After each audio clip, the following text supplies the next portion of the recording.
Unanichukuliaje?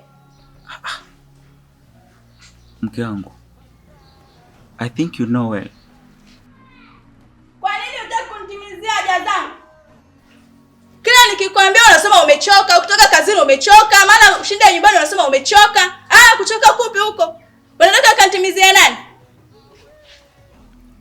Mke wangu, sio kwamba sikupendi. Kazi ninazofanya natumia nguvu sana. Kwa unapofika nyumbani na kuwa nimechoka sana, nahitaji muda wa kutosha kupumzika ili akili yangu ikae vizuri na niwaze ni kwa namna gani au ni mbinu gani naweza nikazitumia kwa kesho ili niweze kuingia kazini nifanye vizuri. Na kuhusiana na haja zako, siku nikiwa fresh nitakupatia unachokitaka. Nikwambie, kwa wewe umenioa humu ndani uje kunipa kula, kuvaa au uje unitimizia kitu gani kile ambacho mimi nakikosa? Mimi sioni hapo swala wewe kujibizana mimi wala kunifokea, kwa sababu iko kitendo unachokitaka wewe kukifanya inahitaji akili iwe katika msawazo ulio sahihi. Siwezi kufanya nikiwa akili haipo sawa. No! Kwa hiyo wewe kila siku uko busy. Kila siku una muda. Kwa hiyo mimi nitoke hapa nikamtafute mtu ambaye ana muda ili aje afanye kile wewe ambacho huwezi kufanya. Okay my darling, I'm very sorry. And I promise you that I can't repeat again. Haitojirudia tena. Alafu kingine mke wangu sichokijua, wewe ni mwanamke mzuri sana. Nakupenda tena kutoka moyoni. Chaguo la kukuoa wewe. Sio kwamba sikuona una kingine. Niliona lakini kuona wewe ndio unanifanya za nikaishi na wewe kwenye ndoa tukadumu. Basi naomba unisamehe. Na nakuahidi leo nikirudi kutoka kazini nitakutimizia kila ambacho unakihitaji. Sawa, ninakuelewa. I love you.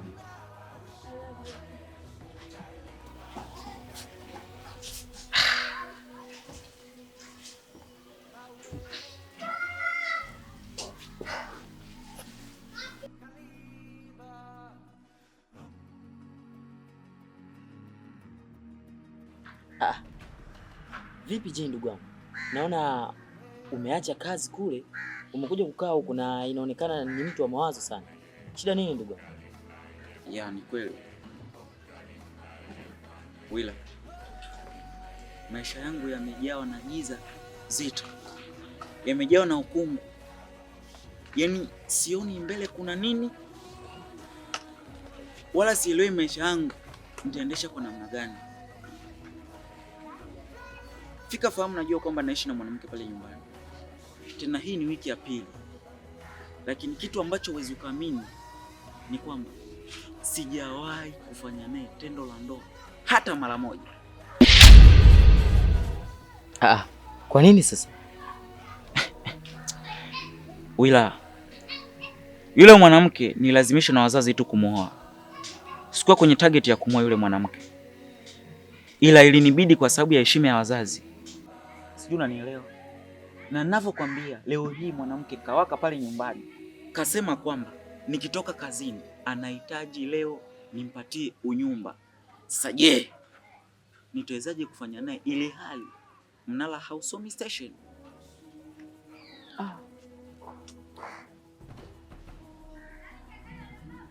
Pole sana ndugu. Naona usoni kwako kumejaa na giza. Na kesho yako ni ngumu zaidi. Lakini nikutoe hofu. Usiwaze sana. Inabidi tufanye mwafaka. Tuone hili jambo tunalimaliza. Ila kitu kimoja niko nakuomba. Niko naomba tumalizie kwanza kazi ya bosi. Afu mambo mengine basi.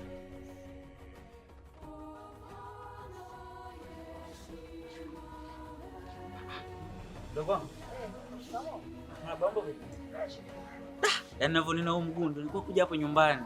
Kwa sababu nilikuwa na shida sana ndugu yangu Kachakila. Vipi? Yupo nyumbani? Kwa bahati mbaya Kachakila hayupo. Ameenda kijijini. Ameenda kijijini? Yaani kaenda kijijini kivipi? Maki hata taarifa hajanipatia. Mimi kijijini sijui kaenda kufanya nini yani. Maana mimi kwenye mazungumzo kwenye simu nimesikia mchumba wake kaolewa, kwa hiyo kaenda kijijini. Yaani in short hayupo yani. Yaani nataka nifanye kama vile sijakusikia, lakini ndivyo nimekusikia. Kuna maana kwamba alikuwa anaongea na simu na wewe mwanamke au ni mtu mwingine ambaye alikuwa anampatia hizo taarifa kwamba kaolewa? Nimesikia alikuwa anaongea naye kwenye simu. Mchumba au nani? Mchumba wake. Basi sawa, ina shida. Japokuwa nilikuwa na shida sana na Kachakila. Basi mimi subiri tu akirudi nitaongea naye. Sawa basi, mimi kwa hili. Haya.